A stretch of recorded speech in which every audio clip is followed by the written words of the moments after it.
Hello and welcome again to another episode of One Starfish, where our mission is to change the world one starfish or one person at a time. As always, make sure to rate, review, subscribe. That's the way we get this out. Man, there's good people on these podcasts, and I just know that you're bringing a lot of value today, so make sure to share.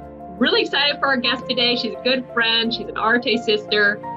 Dawn Thompson. She has had 30 years in the spa and salon industry, 25 years running a nonprofit for kids. 12 years ago, she started You're Enough movement, which is really cool. I'm learning more and more about it. She's a speaker. They help on the streets. Like, it goes from one end to the other. She's working on a book, which is pretty cool. She has 3 kids, 9 to 21. We'll maybe touch on that a little bit and her story on that. Has gone from 300 pounds. If you see her now, she's like not 300 pounds. She's absolutely gorgeous. And you know, I'm just excited to get into this. So thanks so much for being on, Dawn. Oh my goodness. Thanks for having me. I'm so excited. And I just love you. I've listened to your podcast. They're amazing. So I'm just pumped to be here. Let's dig into it. Let's get into the meat and potatoes. Let's go. So what started you on the You're Enough movement? Because I know that's your heart and soul and that's your passion. Well, you know what? Let's dig in deep. Let's just go deep. Let's just go deep right away. So what started it was, I've had years of not knowing I was good enough. You mentioned that, 300 pounds, drug addiction, alcohol, any addiction that was out there. I thought I needed to try it. Got it all. I did it. Codependency, you name it. And, I was always searching. I would give myself away. When I was a teenager, I wanted that attention because I grew up in a little bit of a dysfunctional household, and I really seek that attention. So I would just give myself away. And I would love to tell you that stopped in adulthood, but it didn't. After my divorce, I got right back out there and I was like, well, where do you go to meet people? I was like, well, I guess a bar. So, I was running around wild, and I ended up dating someone, and I had gotten pregnant. I'd already had 2 children. And after my second child, the doctor said, you've got a lot of scar tissue and issues. I don't think you should ever have another child. Well, when I realized that I was pregnant, somebody that I didn't even know that well. I'm pretty raw and transparent with people, whether it makes me look crazy or not. I went to the doctor and they said, you cannot have this baby. You are really going to put yourself in jeopardy. You're really risking it. I think you need to have an abortion. And I was like, I don't know. There's no way. I love kids. As a matter of fact, they told me years ago I'd never even have kids. And so she said, well, you can go see a specialist. And the specialist told me, I traveled to go see one. They said, in my 40 years of doing this, I've never seen such an issue, and I'm afraid you might not make it. And if you have 2 other kids, and I've never said this before, but it was almost like he was just, let's just discard it. And it was no big deal. Mm-hmm. So anyhow, I ended up seeing 2 more doctors and a lawyer. I was going to drop a will. I was like, I'm going to keep this baby. And I did end up letting them take it. It was the darkest day of my life. And I remember when I came to, the TV was on and Tony Robbins was on. He was on Oprah. Can I say something just came to mind? Yes. You know that baby is in heaven? Is what? Is in heaven. Oh, yes. And they're waiting for you. Oh, yes. And I told, I'm going to sidebar here too. My son and I just drove 7 hours to one of my Airbnbs, and we had the talk, and I said, son, my son's 20. And I said, that baby never lived, but is waiting for us when we get up there. And I told that baby, I said, you never lived a day, but one day I'm going to share our story. And here, this is full circle. Here I am, sharing it. And I said to that baby, you're going to inspire so many people, even though you never lived a day. And so I just started sharing this story, believe it or not. I was out there doing the You're Enough stuff, and I never even would share it until just recently. I finally told my mother, and I thought, once I told my mother, I hear you there. Yeah, I could tell anybody. We're always wanting that approval from our parents. So anyways, to go back to Tony Robbins, he was on TV, and I was like, what he was saying, I was like, yes, this is so good. And it was helping me for where I was at and what I'd just done. And then fast forward, I later on moved to the bedroom to go to bed, and I turned on the TV, and it's repeat of Tony Robbins on Oprah. And so I felt that was a sign, and he was telling me things I needed. So I ended up going to a Tony Robbins event. This was years ago. And before you know it, I end up crewing with Tony. So I realized there was like this message there that God was, he was gearing me up. He was preparing me, because I also went to the Bible and I said, God, I'm broken. And if you are who you say you are, I need your help. I was always in remedial. I never was a really good reader.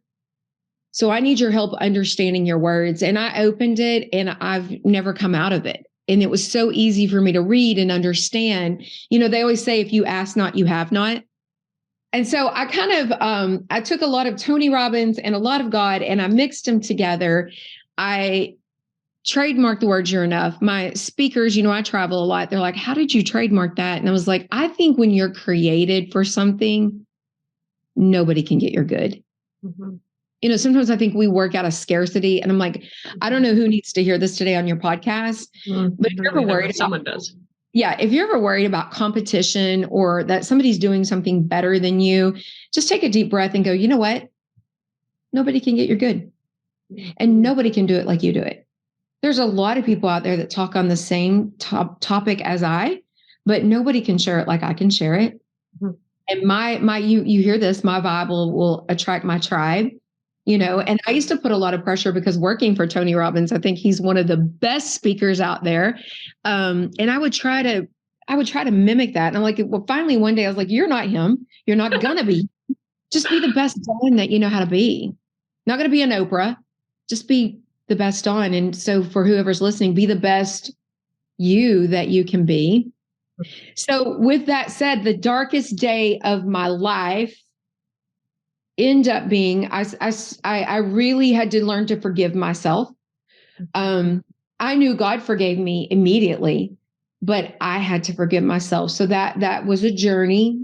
I could not talk about it without crying, but every time I share it and put a little light on the situation, it's not so dark anymore. And people hear my story, but they feel theirs. Mm-hmm. And that's what people say, well, what do you talk about with the You're Enough movement? What do you mostly talk about? And a lot of mine is I have 4 topics. Number 1 is getting your relationship right with God. Number 2 is forgiveness. 3 is love. You know, we're called to love, mm-hmm. but yet it's so hard for us to love ourselves. Mm-hmm. And then the 4th is purpose. And when I was thinking about being on your podcast today, forgiveness came to mind, of speaking on forgiveness, because I feel led that somebody in here either has someone they need to forgive, whether it be someone else or themselves. Mm-hmm.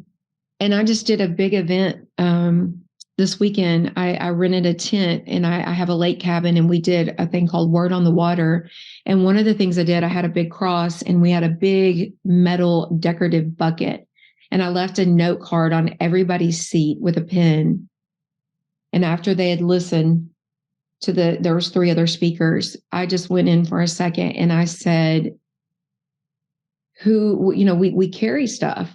Mm-hmm. We start when we're little, and we just start carrying all these emotions. Just if you envision this trash bag, and we carry, kind of like my abortion, we just carry it. We carry all the things. And then at some point it just gets too heavy. Mm-hmm. And it's not even ours to carry. Mm-hmm. So I had people write down, and if you are listening and you are thinking about something that you have, that you know you need to let go of, mm-hmm. maybe it's something way back when you were a child, you're mad at somebody, something happened to you. Mm-hmm. We all got a story, right? And you're carrying it, and it's heavy. I just feel like I came on here today. I think everything happens for a reason. Mm-hmm. I felt like my purpose, like I said, when I was praying over this podcast, I felt like my purpose today was to say, if you're listening, isn't it time you let go? Mm. That you listen and you took your time for this podcast to go, you know what? It's time that thing that I'm carrying that is breaking me down, because the dis-ease of carrying it, you put those 2 words together, can turn into disease mm-hmm. of our worry and our stress of these emotions. And plus we don't show up great for everybody else when we're carrying all these things. So that's what I did at this event. I said, write your thing or things that you're tired of carrying it. And if you're listening, envision that thing that you're tired of carrying it and just lay it down today. Just let it go. And I know that's easier said than done, but it's hard when we carry these heavy things. And so that's really going the long way around answering why I started the You're Enough movement. Was it's just to remind people you're worthy and you matter, and you're worthy and you matter, and you don't have to carry the weight of the world on your shoulders. And I think I just love this, but I think that, I mean, we have males and females obviously listening in, but I feel like being a female, I don't understand, as men as well, obviously, because I am female. I feel like women very much feel they're not enough. I don't know about more, because that might be too stereotypal, but I feel like it's a very common thing. And the fact that, like, for instance, you just shared something that you haven't shared for a long time. If someone's listening to this too, don't be ashamed of your past. I think that, or don't feel you have to hide it. It's who you are. And it's what, kind of makes you who you are. So I don't know if you can touch on that or if you have any thoughts on that, but that just kind of came to my mind. Yeah, those secrets, you're only as sick as your secrets or something like that. And you heard me say every time you shed light on it, it's so freeing. It is so freeing to, especially being in the public eye. I'm very honest about my affair. I am, I had an affair because I still was searching. I've done things that I'm not proud of, but you know what? It feels good to go. It's out. I'm not saying people have to take their secret and their thing and speak about it on stage. Not everybody's called to be a keynote speaker. But when you just forgive yourself, maybe you don't have to just share it with people, but just forgive yourself for the things. There is not one person listening. And if there is, I hate to be the bearer of bad news, you're going to have something happen. But there's really none of us that has not had something that we go, gosh, that sucked. And just forgiving yourself for it and just really like I said, letting go. And I know that sounds easy. And I know it's a process. But for me, I asked God, I was like, I don't really feel like I can do this on my own. I need your help. So whatever God you believe in, your source, your higher power is really what I did. Is I said, okay, for me, it was Jesus. And I said, I need forgiveness. And I did. I felt like I had soul surgery. Oh, that's soul surgery. That's a good one. So what are some steps that you would recommend for someone? I mean, starting forgiveness, what are some steps that you help people through to be able to forgive, to be enough, to love themselves? Because self-love is like a big thing, but it's like pedicures and manicures, a lot of people, and that's not really self-love. That's just spending money and it feels good. But what are some things that you recommend for people to do that are tangible, actionable, that they could, start today? Yes, I would say, like I said, your higher power, when you ask, like I said, you shall receive. Really starting there, journaling is a great process of just mind dumping. I was working with a client yesterday, just mind dump, get it out, get all that stuff out and just write. Another thing that is really good, if you have someone and you want to call them and say, listen, if you want to send a text, calling is always better face to face. Maybe it's something that you feel you can't do. They've already moved on. Like I said, that's something between you and God. Now, hear me say this, because I speak on this a lot, and I'll never forget this one message I got back when I was talking about, you might want to send them a message, call them. A lady messaged her ex-husband. She sent him a paragraph. He did not give her what she was needing. She wanted him to say, oh, it's okay. They've not just sat here and listened to this. Like I told her, he didn't just sit through an hour and a half speech on forgiveness. So therefore, what they say back to you is none of your business. You're doing it for you. And forgiving the other person, like I said, it's not for them, it's for you. you're not letting them off the hook for what they did. You know, some people are like listening, going, there is no way, she does not understand what they did to me. I'm not playing light of what happened to you. I know it's real. But what I'm saying, if you want to be let off the hook, forgiveness is the key. Forgiveness is the key. I did a speech too. I'll say real quick. There was an 80-something-year-old lady in it. And I thought, she was standing in line to talk to me. And I thought, oh gosh, what is she going to tell me? She walked up to me and she said, I have one regret in life right now that I'm thinking of. I didn't hear you 40 years ago. I have held on to bitterness. It has made me sick. And I have felt horrible. And it has wrecked our whole family because I would not forgive. She said, but when I walk out that door tonight, that's done. And I just will never forget that, because we'll carry it. We'll carry it to our grave. And I'm just saying, there's just no. That's why I think we stopped by today, like, you know, to do that. And the other thing I want to touch on real quick is self-love. You know, we're called to love, but why is it so friggin' hard to love ourselves? One thing that I love to do, and I teach my kids, and if you have a child, a grandchild, I would encourage this. What are you saying to yourself about yourself? When you look in the mirror, you pass the mirror every day, and I can guarantee you half the people or more listening, it's really realistically about 99% of you will find a flaw. You'll find one flaw, you'll pick on it, and then you'll go to the next one. And I just want to encourage you. I do this with all my speeches. Just make a promise when you walk past the mirror today that you'll just take a second and celebrate you and look at yourself and just say, I love you and I'm proud of you. You won't believe it at first if you don't have that habit, but you keep on. And if you tell yourself that enough, you'll soon start to believe it, and then you'll start to act like it. So many of us have taken the thoughts and beliefs from when we were children, and we have put it in our mind, and we have a belief system, and it's a story that we tell ourselves that's just a lie. And once again, I think that I jumped on here not only for forgiveness, but just it's time for a new story. It's time to fire the old story, create a new one, and get the belief system that you are worthy and that you matter, and finish out the rest of your life in empowerment and write the new story. Take the time, get the journal. What do you want to have? What do you want your life to be like? And go get it. And it just starts with, if you, I'm a big meditation person. I know as Christians, we were always taught, oh, you shouldn't meditate. You can meditate on the word, you know, his word. And what is it that you want?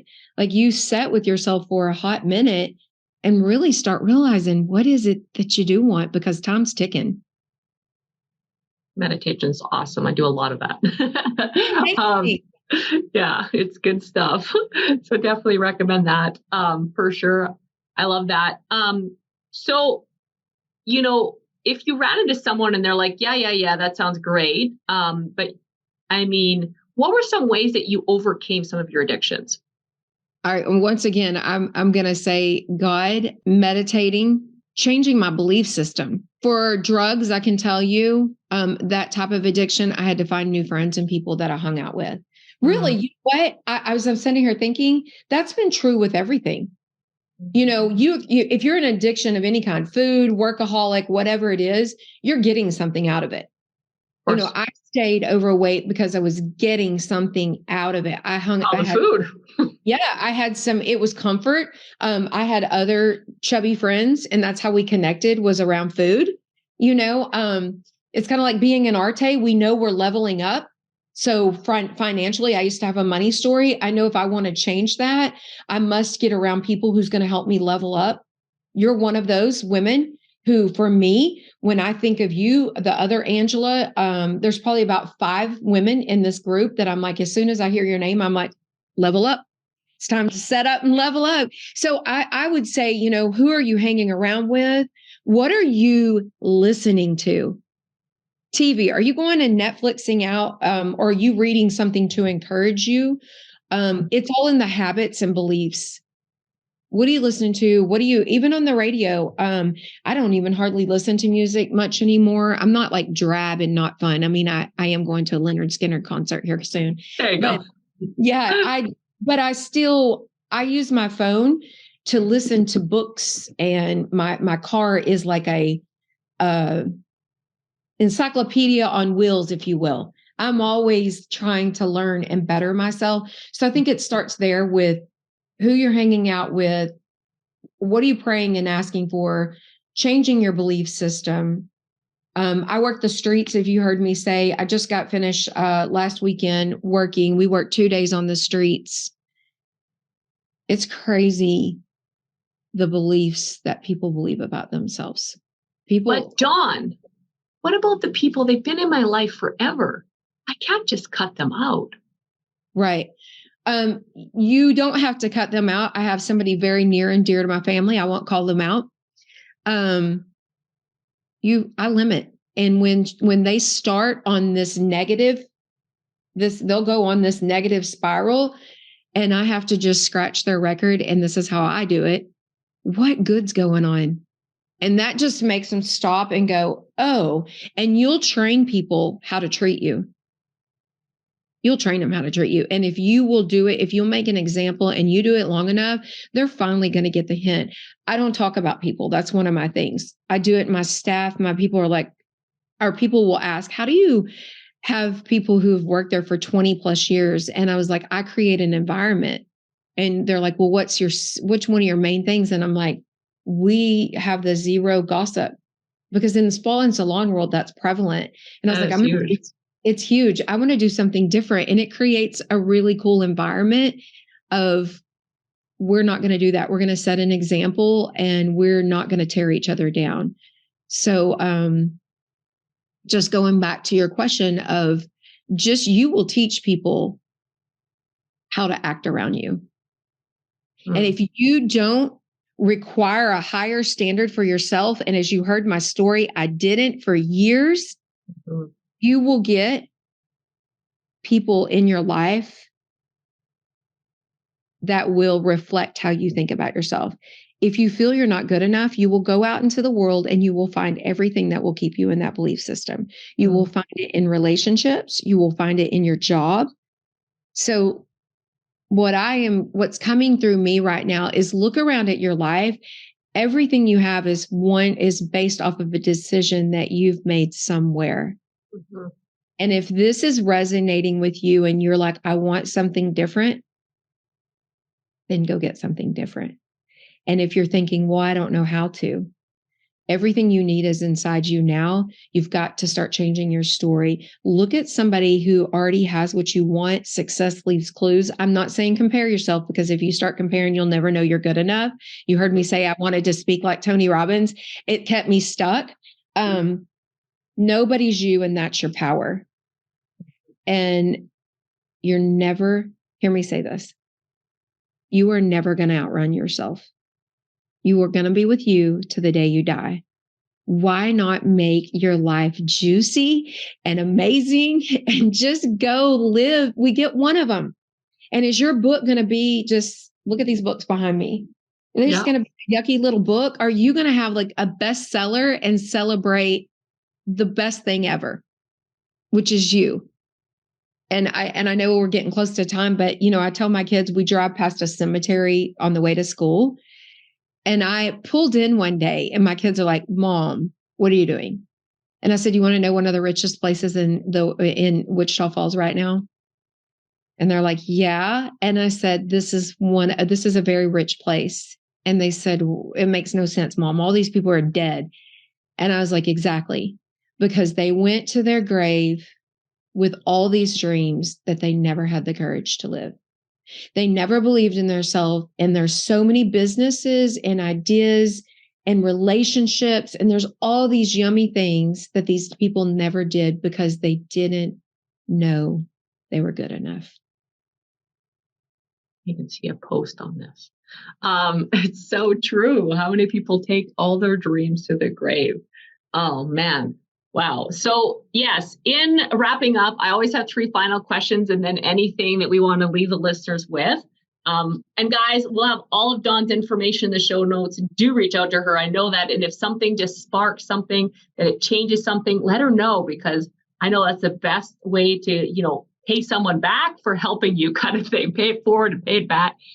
3 final questions. Purpose is something you talk about. So if someone's looking for their purpose, what's one sentence that you would say that could help them find it? I would say my dog just made a yawn. Sorry about that. I would say if you are looking for your purpose and you do not know it, I would say set in some meditation time, some prayer time, and ask, what am I here for? What is your desire? What sparks your heart? And a lot of times you're going to find whatever your desire is, that's a lot of times attached to your purpose. That's good. I love it. What's your favorite quote or one that comes to mind and why? I love my quote, through the cross you're enough. But another one that I used to always say is a flower has to go through a lot of dirt before it blooms. Oh, I like that one. That's good. What's one word or sentence you want on your gravestone? Oh, I know that one. God, I used every talent you gave me. I just wrote my obituary the other day. Not that I'm going anywhere, but I'm always in some type of class or something. And one of my coaches said, I think you need to write your obituary. And guys, I'm telling you, that will open your eyes. That is powerful. It's powerful. What do you want to be remembered as? Go do that. Yes. It was what changed me quite a few years ago. We wrote, what will your eulogy be now if you died? And what do you want it to say? I love it. And then it was like, then back engineer your life to what you wanted to say. Very cool. So if you run into someone at a coffee shop, they're like, Dawn, that was awesome. Was there something that we didn't touch on today that you just think that our listeners need to hear? I feel like it's coming through me. I want to remind you to really love yourself. And if you have a child, I know this is heavy and it almost makes me want to cry because they're watching you. Mm-hmm. And if you've been raised in a crazy family, it's time to break the cycle. And it can start with you, and you could affect generation after generation. I feel that my mission was put here to reach as many people as I can, to go, this is ridiculous that I have spoke to thousands of people. I have worked with thousands of people with crewing for Tony Robbins, and I have met very few people who truly love themselves.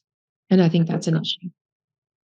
So I want to encourage you. Let's stop this ridiculousness of not loving ourselves. Go look in the mirror today. I don't care if it's in the rearview mirror. I sometimes will forget to do it. I'm driving down the road and I'm at a stoplight and I'm like, sometimes I'll pull that rearview mirror down and go, girl, you look good. I'm just waiting for I'm waiting for the dude next to me to go, you do look good, girl. But I definitely, just encouraging you today is to stop that crazy behavior, start loving yourself, forgive who you need to forgive, whether it's yourself, and let it go. Let the BS go and get on and write yourself a friggin' bestseller. Love it. Love yourself like you love your best friend or more. So cool. Guys, make sure to rate, review, subscribe. I know you'll want to share this. There'll be someone that you definitely are thinking about that really needs to listen. Share it with them. I'm already thinking of people.